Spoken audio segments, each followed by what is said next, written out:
Are you looking for a woman? Any woman? Are you tired of feeling lonely and sad like the other guy? I really don't think we need to put that part in there, guys. It doesn't seem relevant. Are you looking to share your feelings with a special someone? From the same people that brought you placebo air conditioner and placebo designated driver comes placebo girlfriend. Is placebo GF real or not? And what does GF even mean? We're still trying to figure that one out. At placebo girlfriends, the GFs are not just GFs. They're also placebos. They have literally tens of somewhat satisfied to mildly frustrated customers. Here's what one of your combos could go like tonight with your very own placebo girlfriend. Hello there. What'd you say? I'm Hannah. Hey. What's your name, handsome? I'm sorry, Hannah. I don't think I should be doing this. I don't think that my girlfriend, Irmamoto, would think too fondly of it. I don't see her anywhere. Oh, I see how it is. She's not real. She's not real. Look, she is real. Like it or love it, she is real. Smiles. I'm from insert United State, West Carolina. I don't know where that's What is at. your bank account number? I'm not so good with numbers. And that's just one example of the action you could get tonight with placebo girlfriend. Let's go to another conversation, shall we? Placebo girlfriend, how old are you? Are you old enough to party or rent a car? Hello, Stud Muffin. My social security number is, insert number here, 9. What is yours? Who cares? Look, can you cook fajitas? Please purchase more tokens to continue chat. No, not tokens, not fajitas. Fajitas, not tokens. Simon, she can't hear me. The mic's broken, Simon. And some users hit it off right away. Obi Ferroni, tell me more about your work as a stuntman. I mean, I was in the show the way I was a meatball on the spaghetti, and I do this roll into the floor with this move. It called the tucking roll. I probably show it to you if you really wanted to see it. Very interesting. What is your bank account number? I don't know. Z? Is that a number? Let's go with Z. Recording number. Very good. Obi Ferroni, you are hotter than Fudge Sickle Fire Truck. What now? You mean there's a fire truck going around selling fudge stickers around these parts? Wait up. Let's go get one. Come let me eternally kiss you and caress you and stuff like that.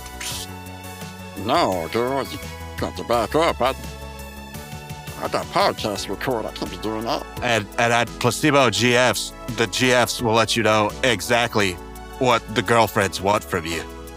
I'm totally a 3 out of 10, but if you aren't 6 feet tall, or if you play any, and I mean any, instrument or sing, swipe left, loser. Do you realize how stupid and shallow that sounds? I'm only 5'4" and my wife is 20 times hotter than you'll ever be. And yes, you are a 3 out of 10. Snooty look. I'm no prize pig myself, but if you live with a parent, swipe left, human trash. Look, I already told you that I don't care. Hey, wait!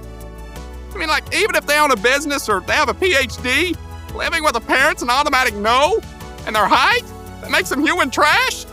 Yes, not being 6 feet tall is an automatic no. How tall you are determines your quality as a human. As you can see, placebo GF is very similar to the women on most other dating sites. Please purchase more tokens to continue chat. More tokens? Are you serious? I have a coupon. You know what? Fine, here. Just take them. Take them and say something, you gold digger.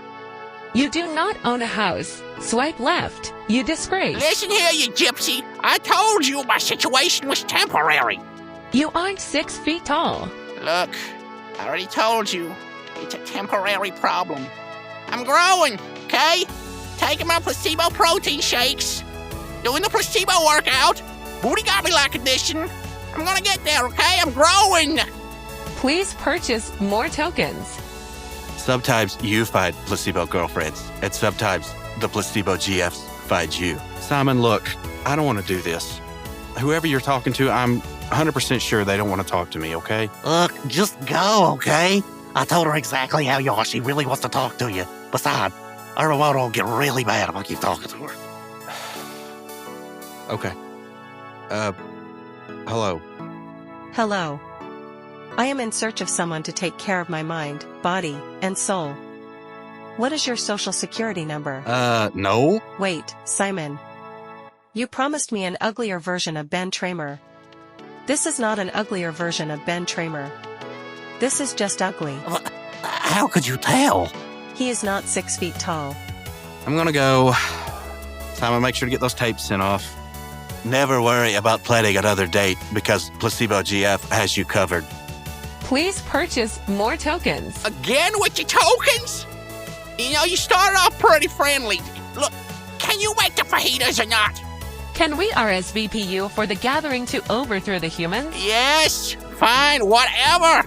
Now, can you make the fajitas or not?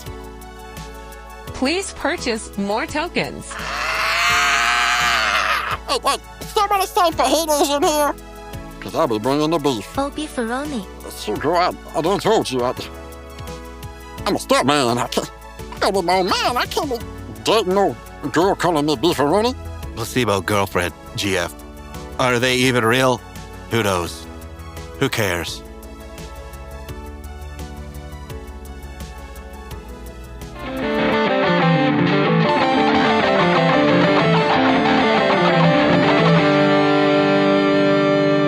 And welcome to the party. You're invited. See you there. See what I did there? I used the name of the title, except I did it, in reverse. It should have been, there's a party, you're invited, see you there. Whatever. Welcome to It's Just a Regular Show about the regular show. I'm your host, that one guy with the awkward name that's hard to say, and even more awkward to try to explain why I keep saying that. We're going to have a good time today because this is a pretty doggone good episode of the regular show. I hope you all have been doing well since we last talked, and I know that, to be quite honest, I still have those G4 blues. I'm not going to go on about that today, though. Today, we are going to talk about See You There. Pretty good episode of the regular show, as I previously stated. We're also going to talk a little bit about the episode of the Adventure Time that ran up against it that night. And a little bit about some music and video games and whatnot, because we've had some change in the scenery. But before we get into that, let's talk a little bit about a movie that I watched not too long ago with my mother. It's a pretty good movie. It's called Growing Up Smith. It came out in 2015. It's a pretty charming little movie, to be honest with you. I've usually when Mom recommends me watch a movie, it's always some based on true story stuff that I just don't care to watch. I don't know what it is, but right when I see based on true story, I just automatically kind of shut it off in my mind. I'm like, I don't want to see some fake garbage that they've cooked up about a true story, some fictionalization about something that really happened. I don't need you to try to shove inspiration down my throat because that, usually that's what they're trying to do. I mean, kind of obviously that's the selling point of it. And nothing against that. It's just like, if I know you're force feeding me something, I'm going to be less likely to receive that. Anyway, this movie I thought was going to be one of those movies. It's not. I don't think it's based on a true story. And I'm glad it's not, because while it does kind of stay grounded in its approach, it doesn't care to get, not necessarily absurdist, but it can get out there. It takes liberties with how wacky it can get. And it's nothing like, it's something, it's not like the kids flying around, spreaded wings or anything, which, if I'm watching a movie, like some fantasy movie or, cool, that happens. But this is supposed to be like a story that could have really happened. It's almost like My Girl meets Forrest Gump meets, I don't want to say Napoleon Dynamite, maybe Juno, or I don't know. It does have that really, it's got like the feel of an indie movie, but a really highly polished indie movie, if that makes sense. The movie's about, though, this, an Indian family from India moved to, I can't remember the state, but they moved to the States, and it's in the late 70s, like 78 maybe. And it's about this kid. It's kind of like a love story at the beginning. He says he falls in love with this girl, and they're probably, I don't remember how they're all there. They're maybe like 12 or something. I don't know. But, kind of like my girl, she's real nice to them. And kids like pick on them because she's nice to them. And they're just jealous pretty much. And I don't know, the kid's trying to fit in, but, his cultural heritage hilarity ensues. But just uh, the actors in this just seem to do a pretty doggone good job. And like just some of the funny nuances about it, like the family, instead of saying, "How are you doing?" they're always saying, "How doing?" which, and they kind of hold their hand up and say, "How doing?" Uh, that's pretty charming, I think, as far as like quirks in a movie go. And just this goofy little bike that he rides around. And, he's trying to take in the American culture at the time. So like Saturday Night Fever's big and the Bee Gees are like huge. So he's walking around like the first time this girl's family comes over to have dinner at his house, they have like a barbecue, but his family is vegetarian. And, that there's another situational humor type thing. But I guess he wants to impress her or something. So like he comes out in like a white, jumpsuit, like what John Travolta wears in Saturday Night Fever. And that's not really spoiling too much in the movie, but I won't continue on about it. But that's really early on in the movie, and it goes on and on and on, and things just, I mean, I don't know if it's necessarily super predictable because it's not, but at the end, it's kind of, it's actually, it's kind of weird because there's a lot of joy in the movie. There's a lot of sadness in the movie. Um, I don't know. It kind of gets me. I was thinking, man, I don't want this movie to end here. I'd rather, I mean, they picked probably the perfect place to end it for that story, but it's kind of one of the ones you just kind of want more. But yeah, pretty good movie. I think it was a flop at the box office though. I think they spent like so many millions of dollars making it, and they only grossed like 35,000 or something. Hate that, but I guess that would be considered a flop. I'm not sure. I don't know how profits work, or if I'm assuming gross just means all the money that they took in. So yeah, pretty good though. I'd definitely recommend watching it if you can find it. I think we found it on Tubi or something. I'm not sure, Tubi or not Tubi. Pretty good movie though, and got a lot of. Oh, it's got the guy. Is it Jason Lee, the guy that plays in My Name's Earl?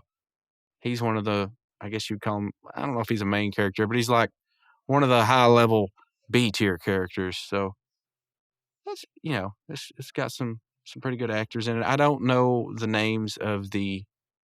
Um, I had the name of the kid who plays.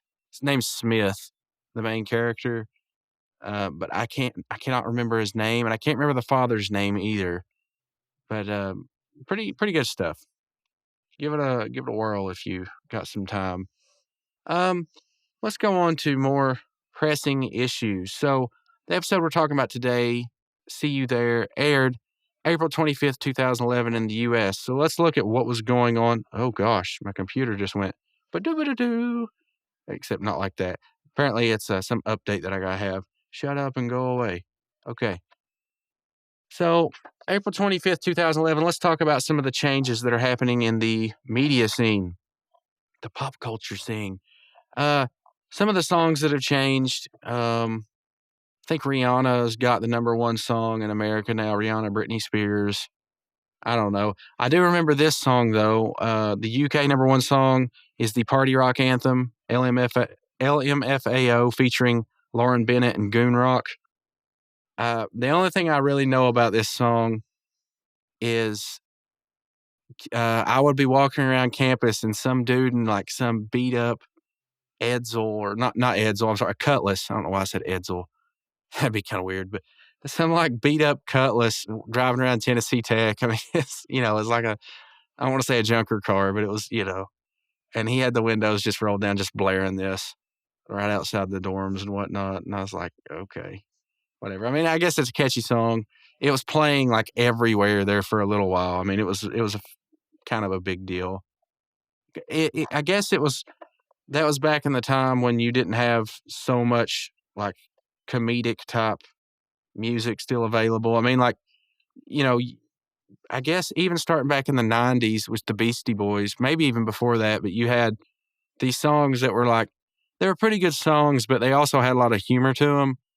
But they were kind of few and far in between. I mean, you had your Weird Al's and everything that all the songs they did were humor, but like for something to hit super mainstream number one, Weird Al had a number one with White and Nerdy, but for something like this to hit mainstream where it's like bordering the line of, I mean, it's obviously like appealing to, you know, making people laugh, but it also has like a kind of a, I don't want to say serious vibe, but it's just a pretty well constructed song, seems like, at least for the time. Those were kind of rare at that time. So if something made an impression like this, it kind of stuck around. Whereas today it's like, yeah, it's there for a few weeks and then it's gone. And then somebody might spiral back around to it later on.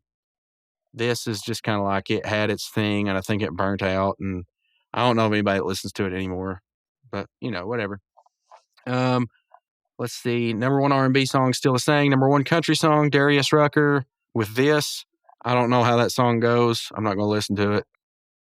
Number one dance track, Good Girl, Alexis Jordan. I'm going to listen to that. Hang on.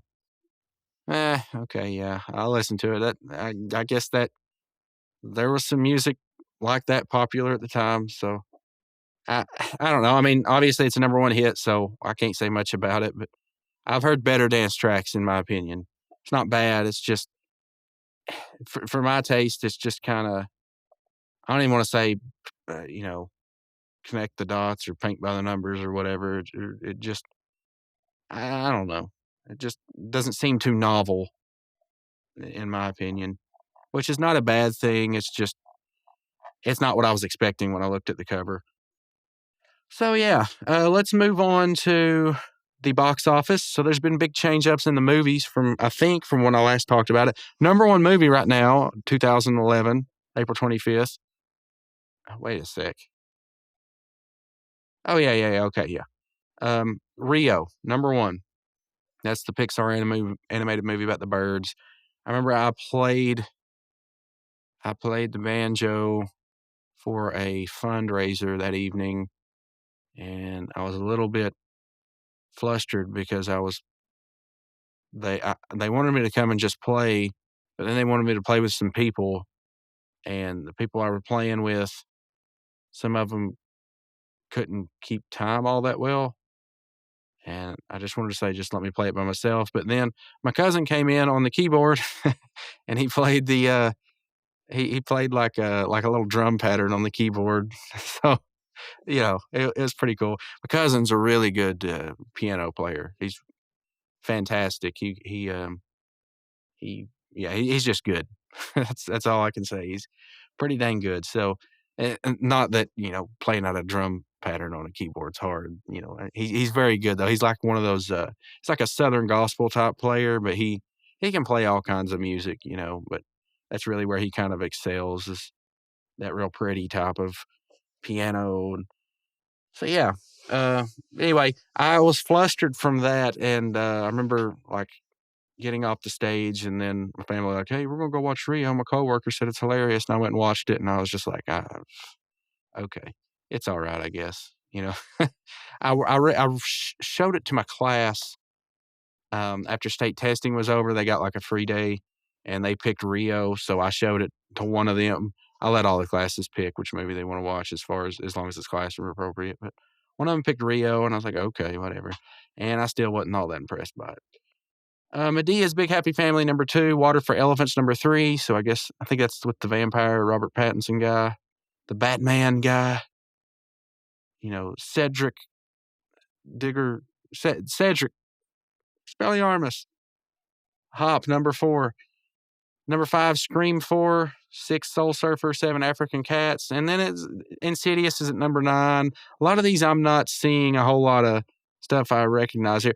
Arthur, I don't know if that's like, you know, Bobby Hill. Arthur, he does as he pleases. You know, like Arthur, I fell out of the car from back in the 80s or maybe even 70s. Limitless. Let's see. The Lincoln Lawyer. That one's probably been out for a while, though, because it's at number 14. Diary of a Wimpy Kid, Roderick Rules. I've seen that one. Anyway, I'm not going to keep going on. Let's see, 2011 video games. I missed one last week, but it came out, I think, the 19th, maybe, April 19th, Portal 2. Remember, the first Portal was a big deal, and somebody at college, I was talking to them about, even at that time, I was like, I really wish they'd remake Final Fantasy VII. And this was back in 2011, and or maybe been 2010, I don't know, but this kid's like, yeah, I'm still waiting on Portal 2. Like I'm thinking, I mean, I guess it's been out for a few years. I don't know. And he's like, yeah, it's going to be the greatest game ever and everything. And I mean, I've seen Portal 1 being played, and it seems kind of fun. I never really played it. I watched my friend beat it. I've never played Portal 2. So I guess they're pretty good games. They're getting like 9 point whatever out of 10. So yeah, cool.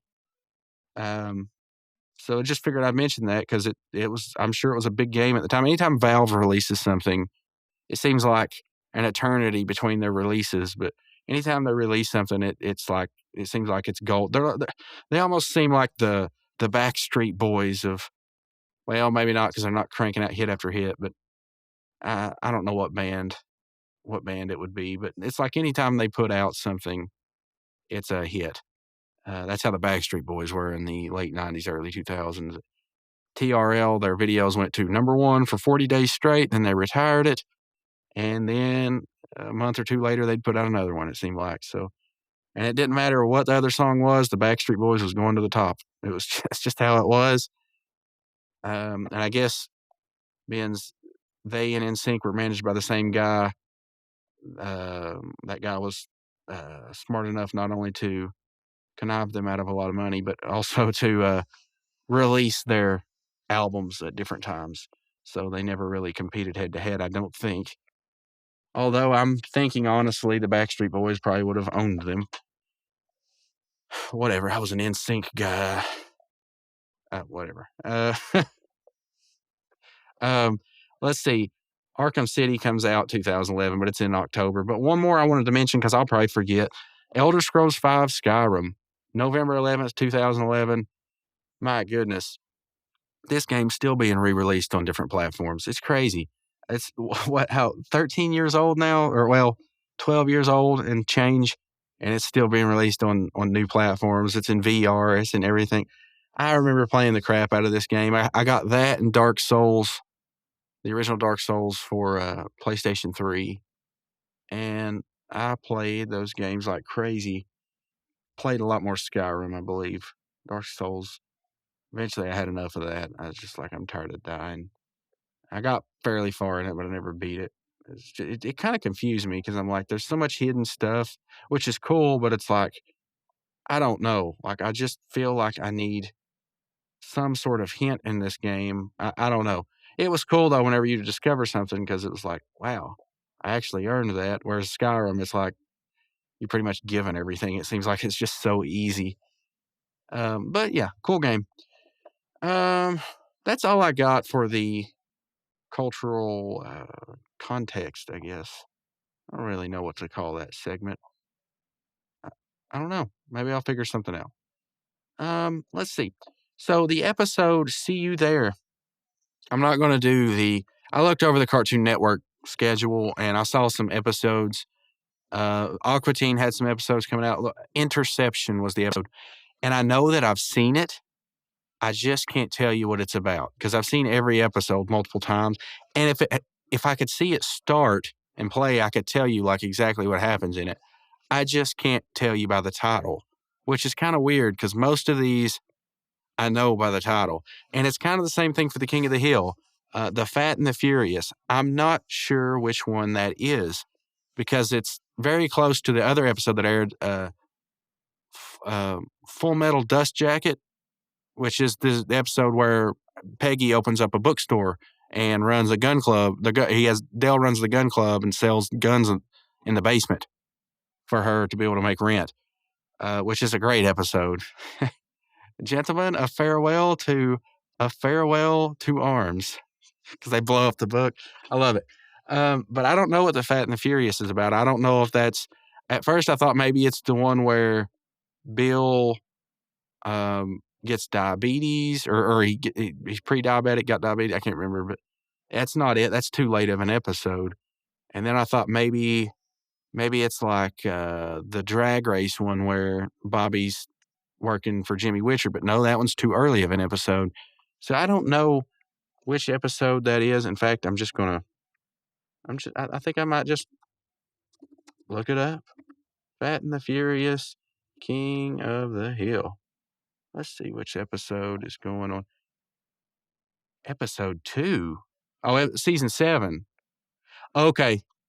I can't believe that this is this episode. This is probably my third guess.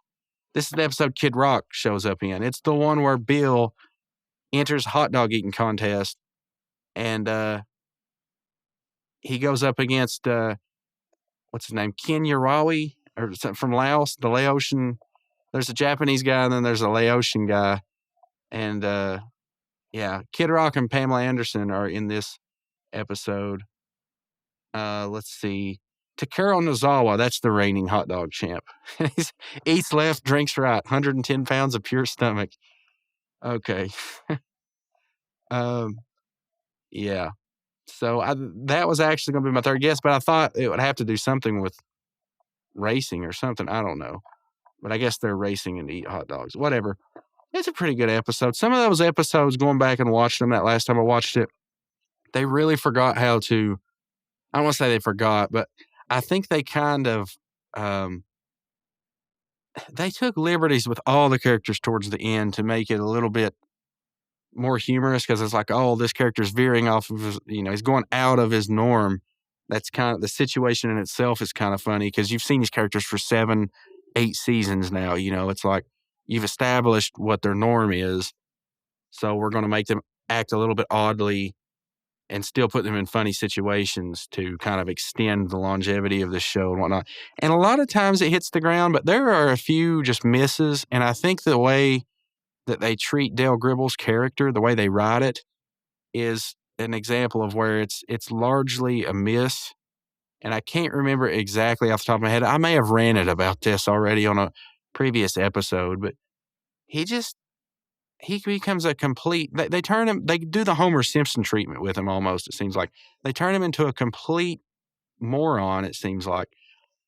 I don't know, he comes back towards the end, though, to be like classic Dale Gribble. So, one thing I will say about that show real quick before, I'll be finished, I'll be off of it after that. But besides, I'm still waiting for the revival that may never happen.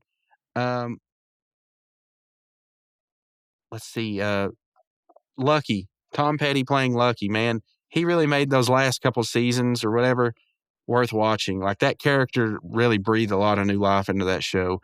And then I knew I was forgetting to mention something. I've been watching The Adventures of Pete and Pete from about 92 to 95. There was 3 seasons, but one of them's called Season 0.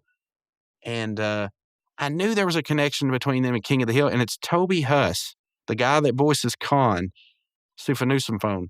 He also plays Artie, the world's strongest man on... Oh, there's the dogs barking. Be right back. Okay, so upon checking with the dogs, we've come to the consensus that they're not going to stop making noise. But right now it's quiet, so maybe we could keep it that way. Anyway, I was talking about Toby Huss, played Khan on King of the Hill, but he also plays Artie, the world's strongest man on Pete and Pete, The Adventures of Pete and Pete. If anybody's interested in watching that show, it's a great show, especially for a kid's show. Maybe the best Nickelodeon show. SpongeBob obviously is up there, but this is a live action show. Pretty cool show. Had Iggy Pop in it. Had a bunch of, the guy from REM was in one of the early episodes. Polaris, or the house band for The Adventures of Pete and Pete. They had a lot of good songs. That introduction song to The Adventures of Pete and Pete is pretty good, called Hey Sandy. They also had one called Waiting for October. There's a bunch of them. Toby Huss, though, when he left the show, it was like towards the end of season 2. It was a 2-part episode where They get the parents of the community kind of get a hold of Artie and turn him into an adult, so he becomes like a businessman and whatnot. And Pete has to face like his arch nemesis. Little Pete has to face his arch nemesis without his superhero. And they get Artie to come back, and he actually sees him take on his arch nemesis, and he does just fine. So Artie realizes it's time to move on, and he kind of says, "There's another kid out there. He's pathetic, just like you were, and he needs me." And all this jazz. And they play that song by the Magnetic Fields called Why I Cry. Pretty good song. But anyway, Toby Huss, there's your connection right there. If anybody's interested in watching The Adventures of Pete and Pete, the only place I could find it is on YouTube. Because it's literally on none of the streaming services, and I think it's like the same reason why the Muppet Babies, it's like a licensing nightmare or something for any. At least that's the way, from what I've read into it, the way they talk. So it's a pretty good show, though. I would highly recommend you watch it before they take it down. I mean, not every episode is going to be a banger, but it was a very creative show for back in '92. And even now, it might be seen as kind of a strange show, but it's, pretty doggone cool in my opinion. Alrighty. That's all we've got for all that jazz. When I say all that jazz, I just mean everything else. Let's get on to the episode. Let's see. We got regular show. See You There aired October 25th, 2011. The Adventure Time episode that aired. The Adventure Time episode that aired was called Crystals Have Power. It was originally going to be one called Heat Signature, but they changed the air date, so they aired one called Crystals Have Power. And briefly, I remember some about that one. I watched it probably a month ago. It was over Christmas break, so it was about a month ago. And I guess the rough synopsis of it is like Tree Trunks in one of the earlier episodes, she eats a crystal gem apple. Tree Trunks is like the elephant that makes apple pies. You probably know this if you're listening to this show. And you find out later on it's that apple that's transported her to like this crystal dimension. She becomes like the Crystal Queen. And not a whole lot of memorable things about this episode. Jake and Finn have like a tough guy contest, and one of the jokes is that Jake pinches Finn's nipples. So,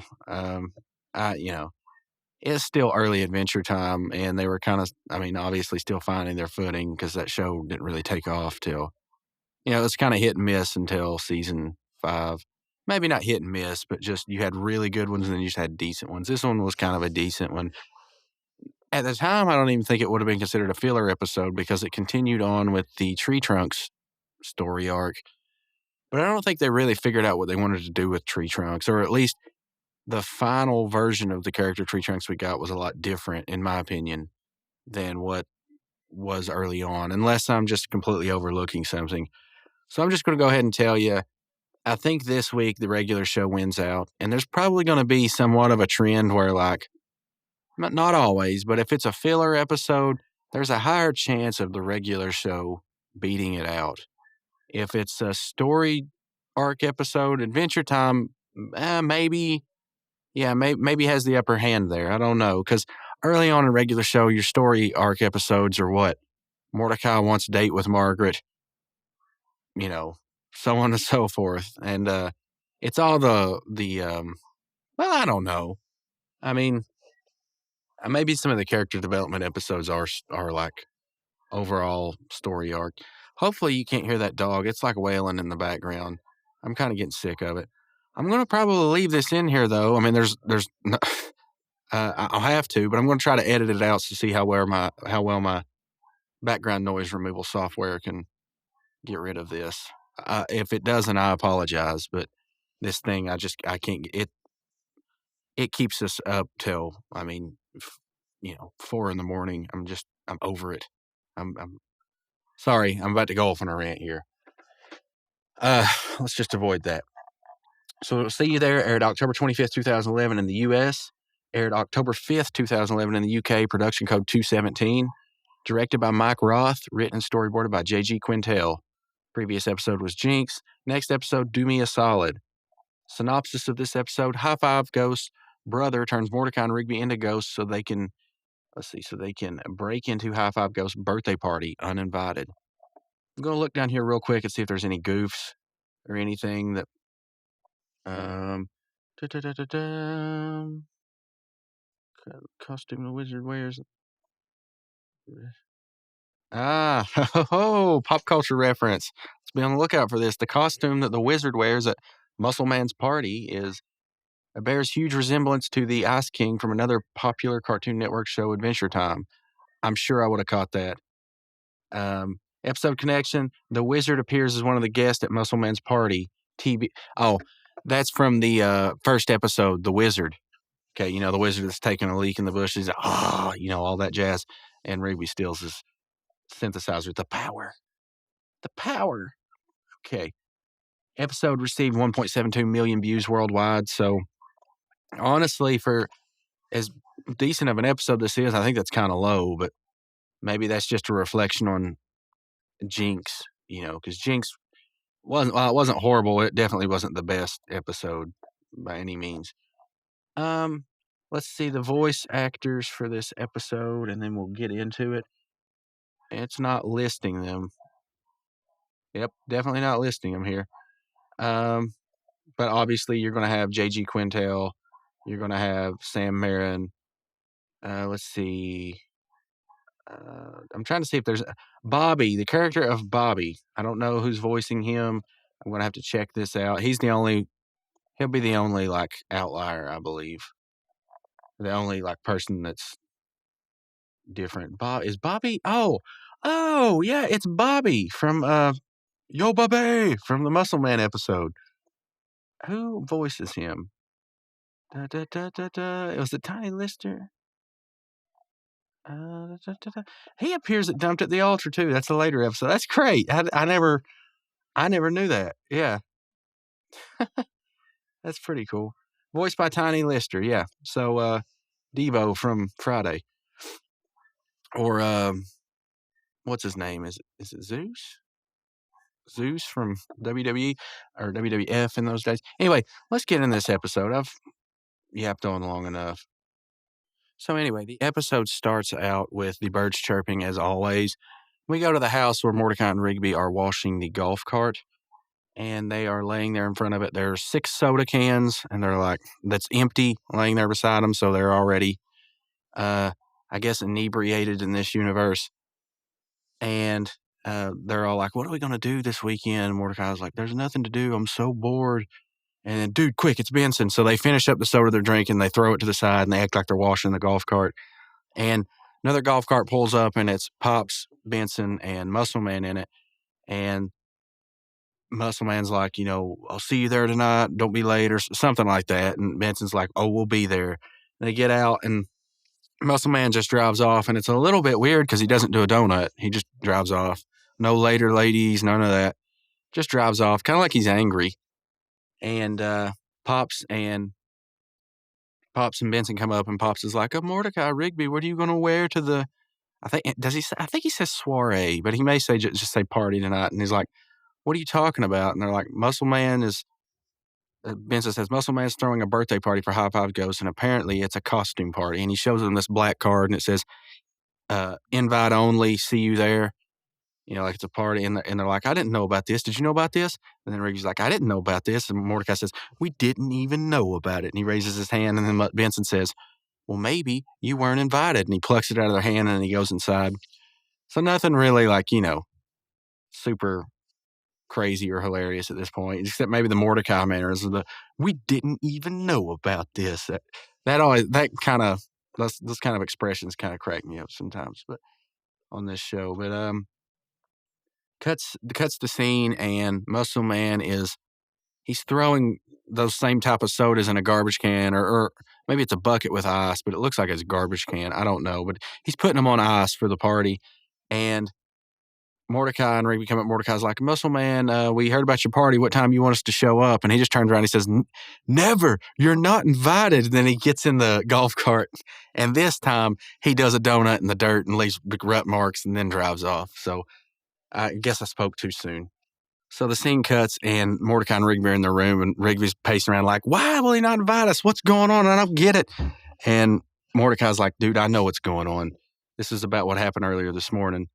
So you get a flashback, and Rigby's sitting there at the breakfast table choking, like he can't breathe. And Muscle Man's just like, look at his face, you know. And Mordecai's like, dude, he's choking. He needs the Heimlich. And he runs up behind him and gives him the Heimlich maneuver. And a big, it's like a paper ball comes out of Rigby's mouth and lands in the glass of, I guess it's pop or soda or something in front of the Muscle Man, and it splashes up in his face. And Muscle Man starts like wigging out. And he's going, your chokewad spat soda in my face. And he starts wiggling around in his chair, you know, like he's just freaking out at this point. But it gets better. Rigby says, well, I don't know why he's whining. Besides, we got him a new soda. And then it cuts back to flashback again. At this point, Muscle Man's, he's like on the back 2 legs of his chair, and he's got the table propped up on 2 legs, and he's like rocking it back and forth, going, wah, you know, and Rigby's like, quit whining, you big baby. Here's you another soda. And he starts to carry him a glass of soda to him, and he trips over a can of soda and spills it in his face again. And he goes, uh-oh. And then Muscle Man starts like flipping out again, even worse. He knocks his chair over, you know, like Jerry Lee Lewis style when he's playing the piano, and flings everything off the table, and then flips the table on its side. Like he flips it though, and it turns like a complete like turn, I think. Lands with the flat side to him. So he takes that and runs it into the wall, kind of like a lineman in football. But like it hits the wall, and then it hits him in the head, and he bounces back, and he's laying on the floor, and his feet are kicking up in the air, and he's rolling around, all the while screaming, you know. So we saw something kind of like this when Pops was running around in, I think the episode where he had to give a speech. Dizzy Days. So Pops kind of threw a fit like that, but this one's even better. I mean, it's just Muscle Man, and like I've seen this particular clip used as like a sort of a meme or something, you know, in some of the Facebook type circles. Mordecai decides, yep, that's definitely why he's mad. We better go, you know, make a peace offering or whatever. That's the term he uses when they meet Muscle Man. So they go to Muscle Man's trailer, and they knock on the door. It looks a little bit different than what it looks later in the show. Whatever, I'm not going to get too much into that. But they knock on the door, and Muscle Man comes out, and he's like, what? And they're like, Muscle Man, we're sorry about the soda thing earlier today, so we brought you this video game console as a peace offering. You can use it for your party. So then Muscle Man goes, 1, I don't know what you're talking about. And B, I'm busy. But I will take your video game system, though. And then he grabs it from him and slams the door in their face. And he goes, yo, HFG, I found a video game system lying on the ground. Let's see what happens to it when we put it in the microwave. And Rigby's like, you said that was going to work. So he just kind of, you know, Mordecai just kind of throws his hands up. This, though, I believe it's not listed on the wiki as far as I know, but I think this is a reference to Home Alone. Buzz, when they're in Paris, he's like, A, 2, and C, or something like that. 1, B, and 3. You know, he starts, you know, he's mixing up the numbers and the letters as he goes along. I think that's a reference to, or I think this is a reference to that. I could be wrong, though. It's still kind of humorous regardless. So, I guess they're going to microwave the video game system. I don't know.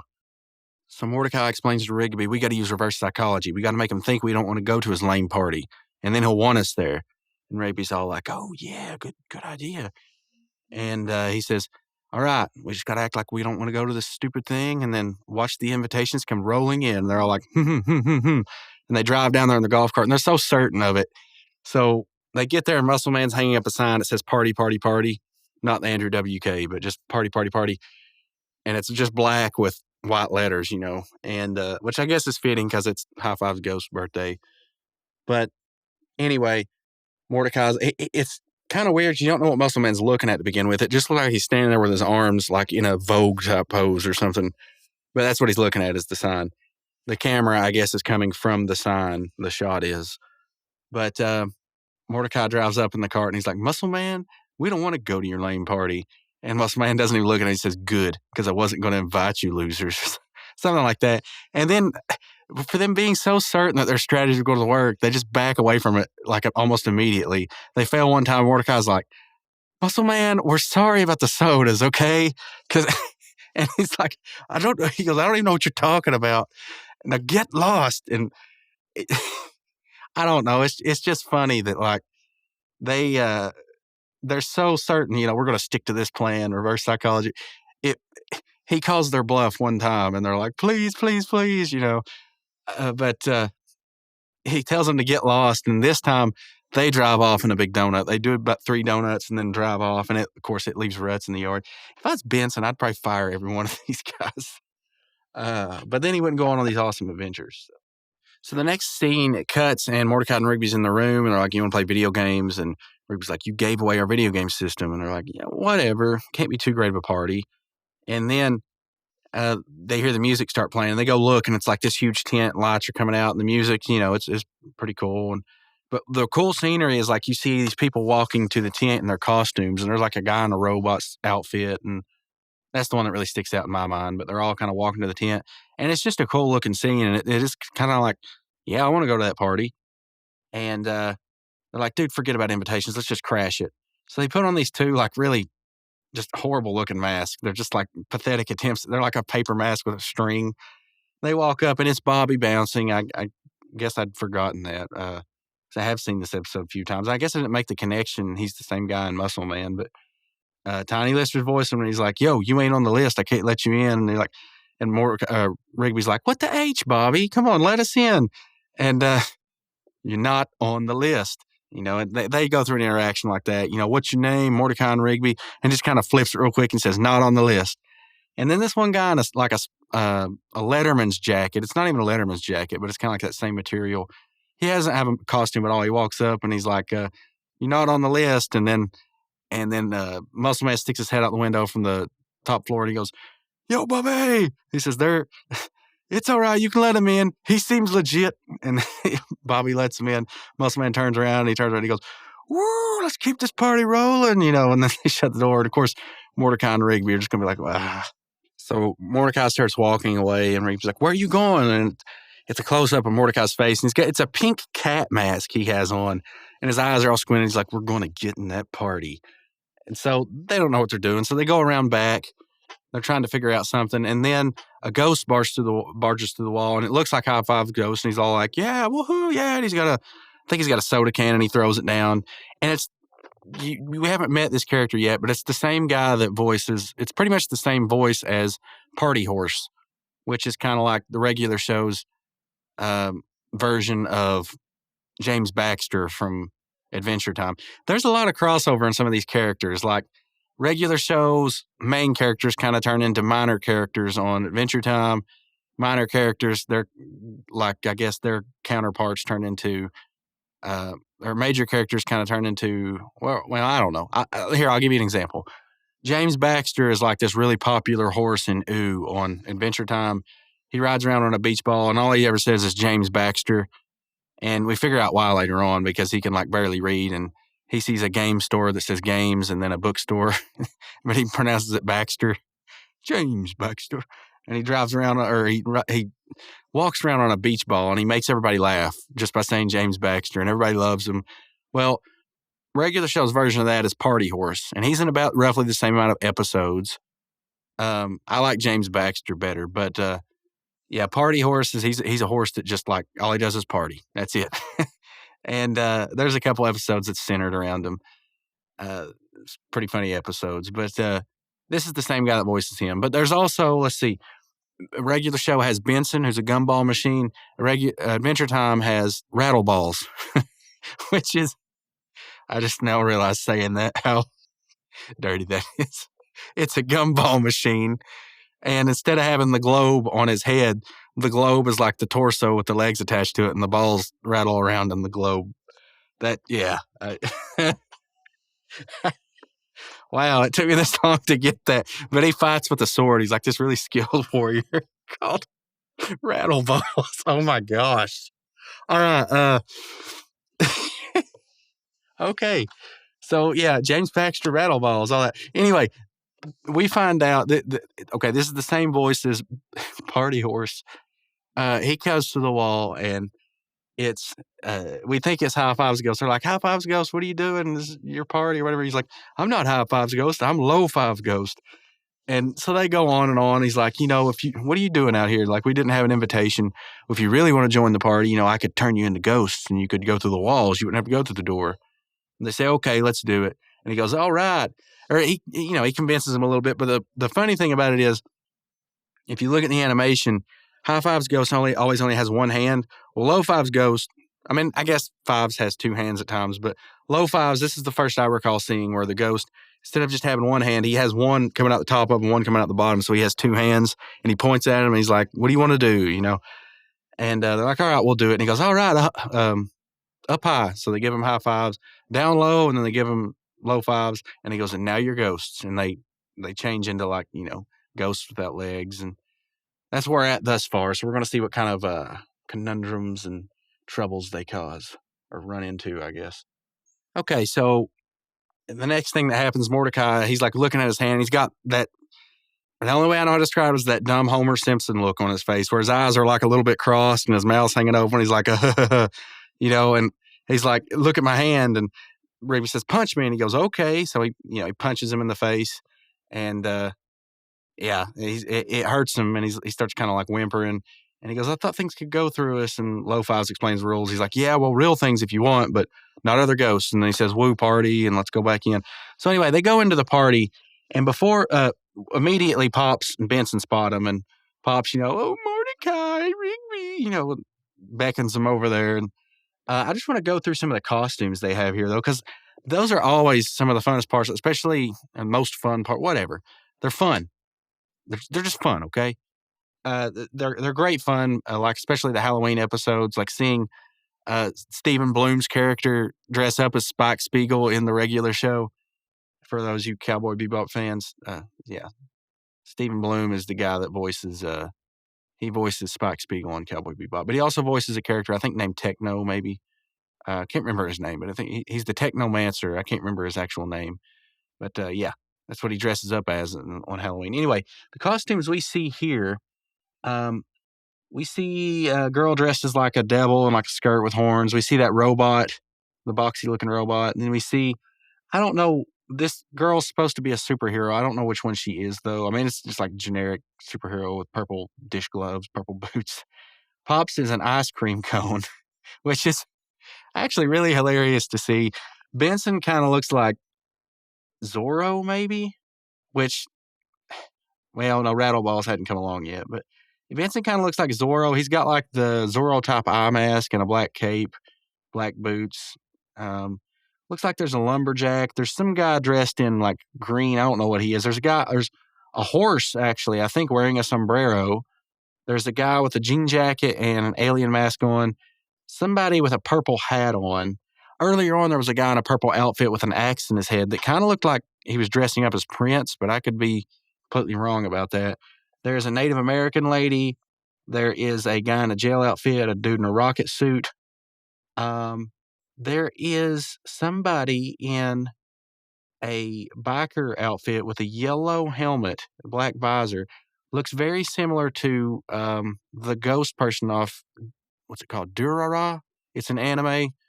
Durarara. I don't know really how to say it.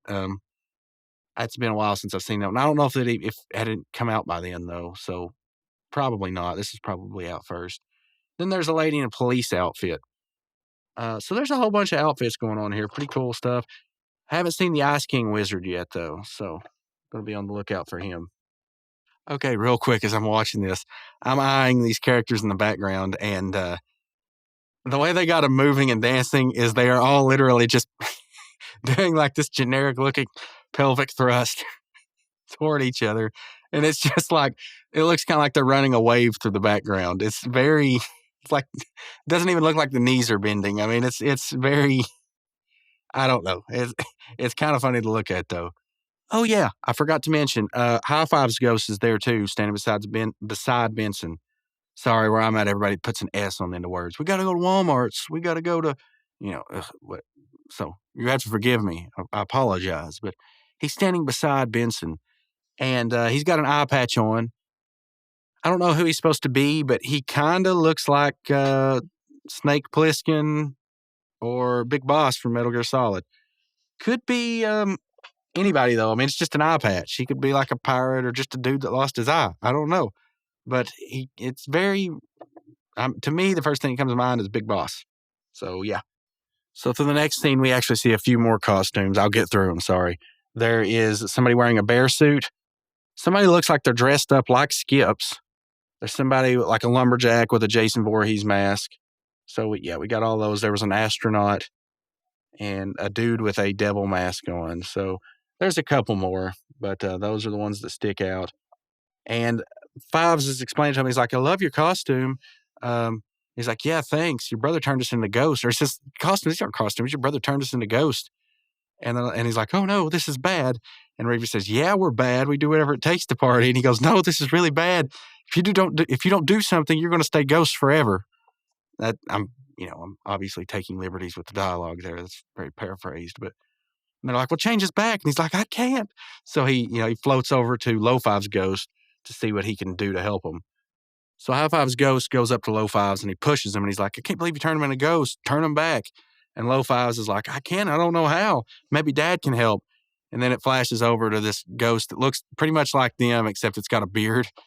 So it's Mark Hamill that's voicing this father of High Five and Low Five ghost. And basically he's saying something like, Not good at all. If you want to turn back to human, you gotta scare someone. something like that, And they're like, well, we got to scare someone. How are we going to do that, And then you hear Muscle Man. He's like, I got to use it. He comes from upstairs and he goes down to the bathroom. They go, quick, hide in the bathroom. We'll scare him in there. And he opens up the bathroom door, turns on the lights, and they go, rah! And he goes, ugh! And he grabs his chest and he falls over and he's laying on the ground. And it's very reminiscent of, it's not reminiscent. It's kind of, I guess, a precursor to one of the later episodes where the sensei from Death Kwon Do, Jerry-san, you have to get I don't know. It's kind of the same type of animation as that dude does later on. But yeah, he's laying there like grabbing his chest like he's having a heart attack. I should mention Muscle Man's costume is actually pretty funny. It's a black ninja garb with red trim, like the red belt, red bandana. And I'm just going to tell you how my sister would tell me. His madoobies were poking through the upper chest of his robe. That's the word she used to use when she would watch this show. Anyway, I don't know where that word comes from, but whatever. They drag him out to try to help him, and they're like, we gotta help him. And then you hear the dad goes, be like, what is it? Get out of the way. What happened? And at this point, we see the guy that's dressed up as Ice King, and it's the wizard. Okay, it is the wizard from the park. Yeah, he's got a crown on. It's not the ice crown.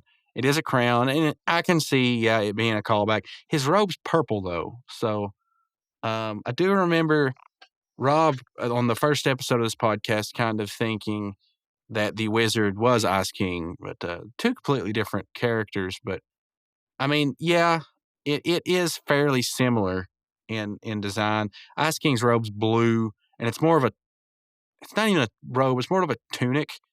And he wears like, I don't know if it's like a cloth. I don't know. For like pants. I'm not sure. This wizard's probably a lot taller. Probably a lot less friendly too. So probably a lot less dumb too. But the High Five's ghost dad, Father Ghost, maybe that's what I should call him, Father Apparition, comes out and he's like, give him some air, let him breathe. And then he bends down to listen and he goes, he's not breathing. And he starts applying CPR and everybody's getting all worried. And then one thing about his costume I forgot, he now has pit stains. So he's laying there with his arms up. Anyway, Father Ghost looks up and he goes, he's gone.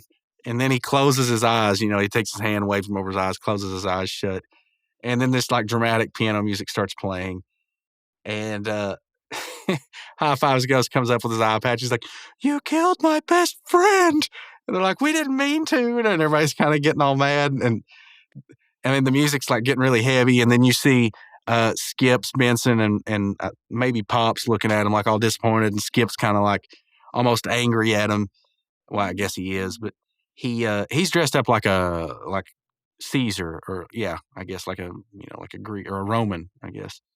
Not a Greek. I don't know why I said Greek, but a Roman. Anyway, they don't let this go on very long because Muscle Man opens up his eyes and he goes, "Gotcha!" And he gets up and he goes, "Best prank ever! Woo!" And he starts.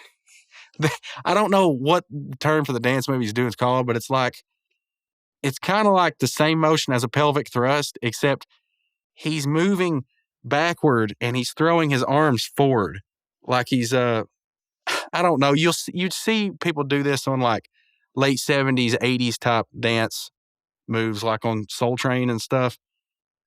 I don't know what I'm saying. Nobody that will listen to this ever watched Soul Train. But I don't know what they call it. It's almost like he's like moving into a clap. Like his body's moving into a clap, except he's not clapping. His arms are just, you'll just have to watch it. It's very, the animation's funny to watch. I don't know what it's called though. Sorry. I'm not a dance move aficionado. So Mordecai and Rigby are all kind of ticked at this point. They're like, "Wait, this was all a prank?" And he goes, "Yeah, it was. And you babies fell for it, you know." And then Benson's like, "Wait, I thought you invited us to a costume party." He says, "I did, but that was only the first part of the plan." So he lays out this whole scheme. And he goes, "It all started when you two losers threw soda in my face." And he goes, "I knew how to get back at you. So he's like, I decided to throw a party," which is ridiculous. It means he literally planned this giant party in less than a day. Okay. And he's like, "I decided to throw this giant party." And then we went and bailed High Five's brother out of jail. That way, they pull up to the county jail, and the door open, and he comes running out, or he comes floating out. He goes, "We bailed Five's brother out of jail to where we could get back at you. It was the perfect plan, and you two fell for it." And Mordecai and Rigby, they're like, "This is lame. This is the most ridiculous, expensive prank ever. And if you wanted to get back at us, why didn't you invite us to the party?" He goes, "Easy." He says, "I knew that the only way you'd show up for sure is if I didn't invite you to the party. It's called reverse psychology, babies." So he doesn't even say it right. And he's just like, and he goes, "Maybe you two losers will think twice before throwing soda in my face." And Mordecai and Rigby are just like, yeah, we'll think twice.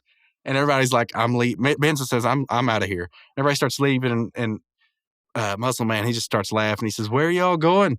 There's still plenty of food." And he runs over there and he starts going Bill Dotrieve on it. And he's just like, rah, rah, rah, cramming it all down his throat. And he gets choked, and he starts choking. And then Five's dad realizes it, and he's like drawing attention to it. And I just went and watched that back. Sorry. Another correction. It's actually Mordecai and Rigby that realized that he's choking. And they're like, "We need help. We need a Heimlich. Who's a doctor? Oh, get High Five's ghost dad. He's a doctor." And he's like, "Wait, no, I'm not a doctor. That was just part of the prank."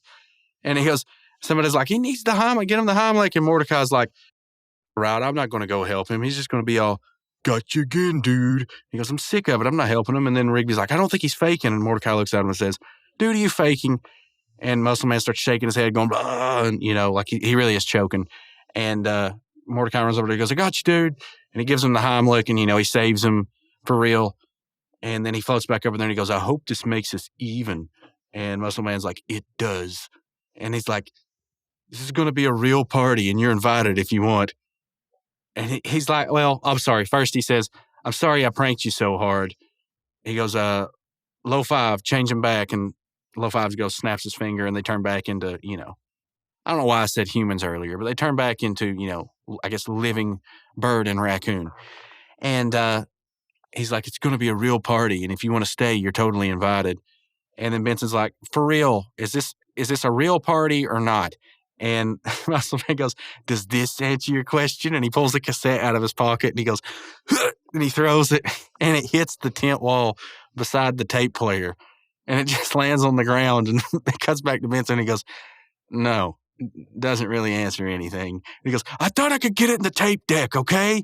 And he walks over there, and he puts it in, and it starts playing music, and he turns around, and he goes, "Let's party." So really, that's a very kind of cringy way. It's, "Does this answer your question? Let's party." It's, but it kind of plays into like Muscle Man's character though. He says like, very obvious things like they're so cool and clever, but they're totally not.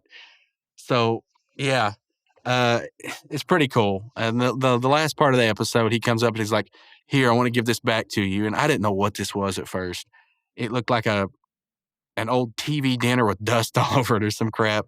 It's supposed to be the video game system, and they're like, and it, at first I thought, "Oh crap, he really did put it in the microwave."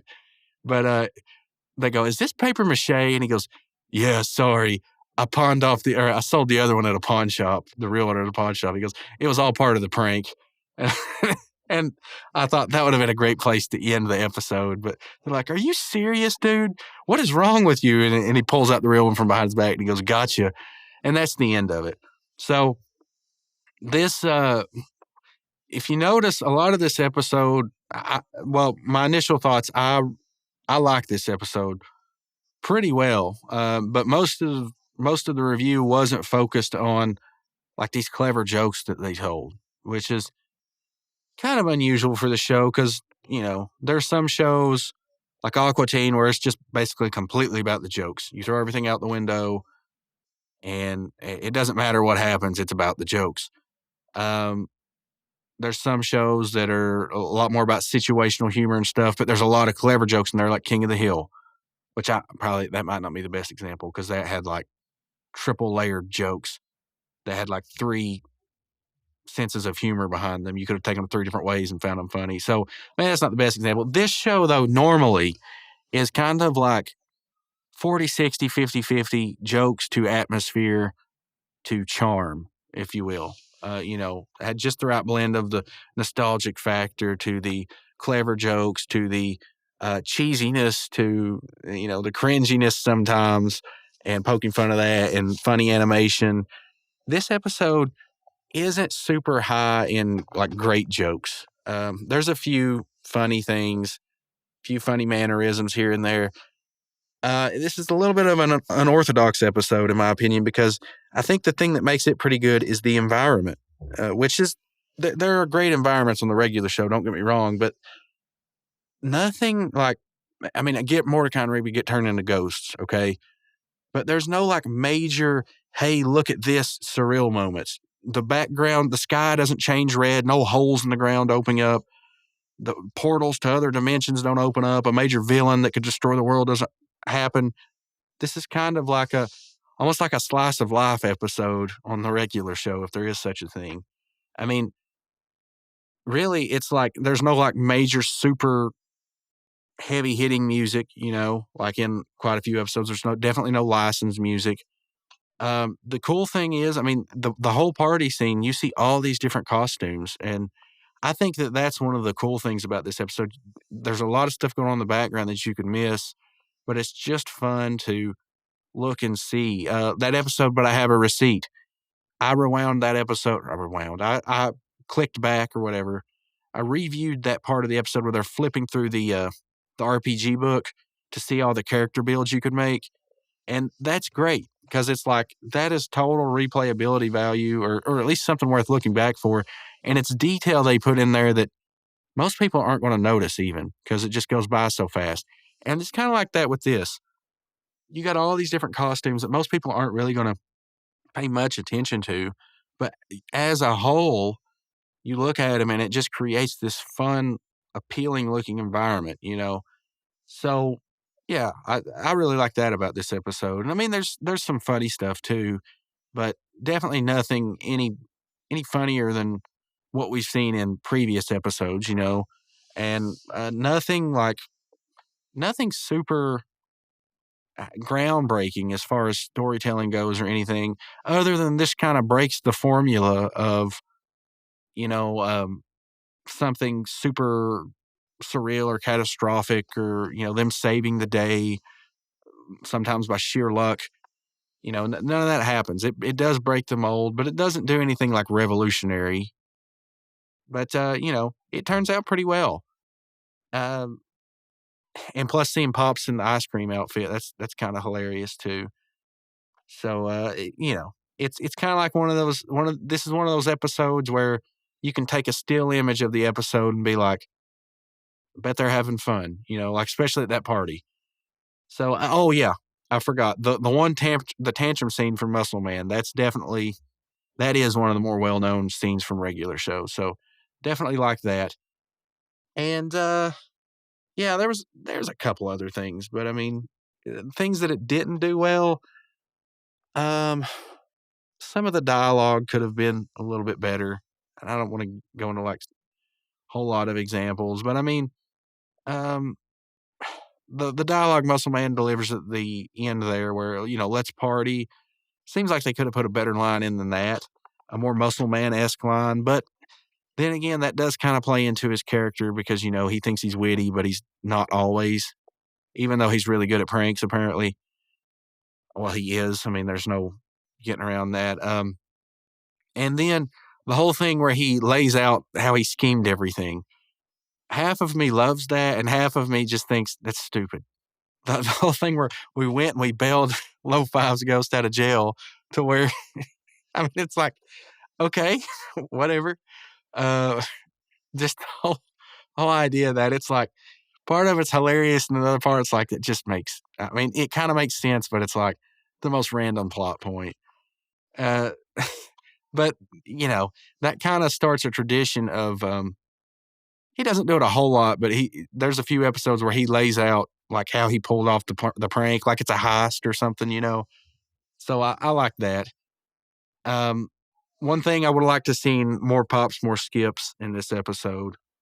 Actually, more of the side characters altogether. I think, and there's nothing against Mordecai and Rigby because I really like Mordecai and Rigby as characters, but quite frankly, I think they may be the dullest characters in the entire show. And I like the characters. I like J.G. Quintel voicing Mordecai. Rigby becomes a really good character towards the end, but right now it's just like they're kind of very. At least in this episode, they serve as very bland, like vanilla top characters. There's other episodes like Coffee Tickets where it's great, like that Mordecai and Rigby served that episode really well. This Mordecai and Rigby, they just really grounded them a lot more, and I guess that's what this episode is. It's grounded, and I don't want to say to reality. It's just kind of subdued as far as being absurd. So the craziest thing that happens is they get turned into ghosts, but it's like not really played off as being like super shock value or anything like that. I shouldn't say shock value, just a big surprise, I guess. So, nonchalantly, I guess. So this episode, I think I'll give this episode a 6 out of 10. It's kind of hard to say which would win between this and the Adventure Time episode, Crystals Have Power, because it's not bad by any means. It's one that I usually skip, though, because it has very few of those hidden gem type jokes.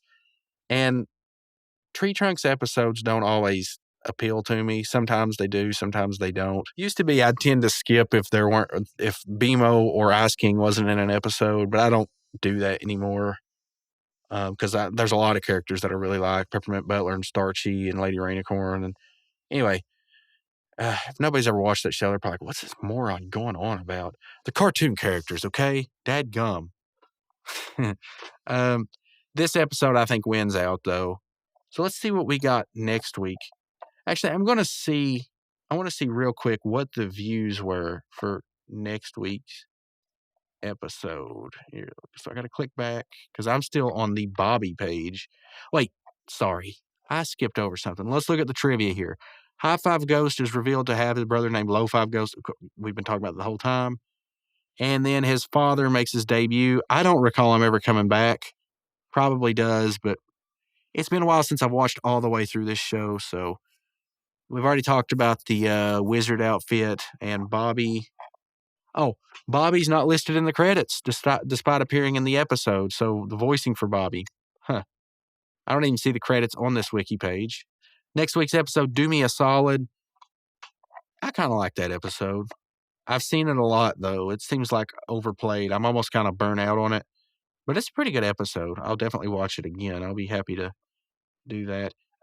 But that week got... Is it even going to say? Well, crap, it doesn't even say how many views that one got.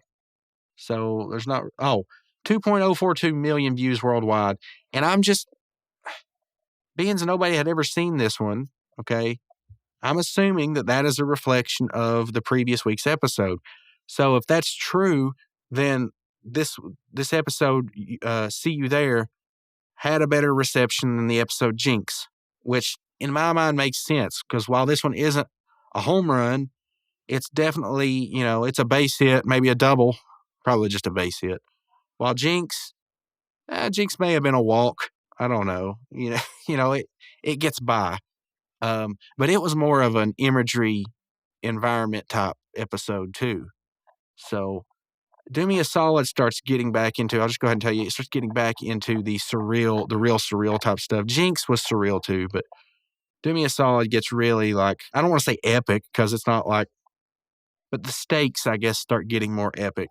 Okay. So we start getting more, I don't know if it's just like cosmic, but whatever.